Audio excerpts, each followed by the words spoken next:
atastarehe.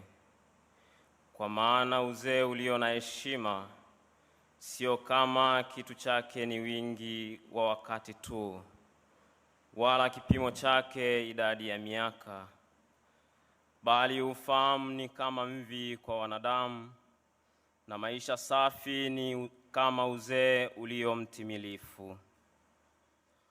Huyo alionekana amempendeza Mungu, akapendezwa naye. Hata pindi alipokika katikati ya wakosaji akachukuliwa, naye akahamishwa ili uovu usimgeuzie nia yake, wala hila isimdanganye roho yake.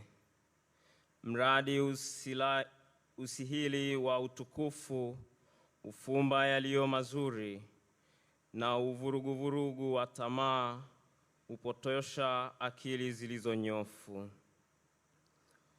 Huyo alikamilika katika siku chache, akitimiza miaka mingi, kwa kuwa roho yake ilimpendeza Bwana, akafanya haraka ya kuondoka katikati ya uovu.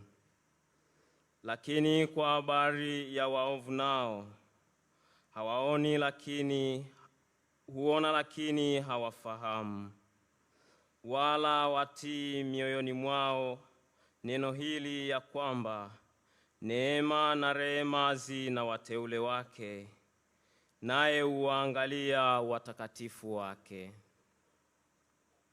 Neno la Bwana.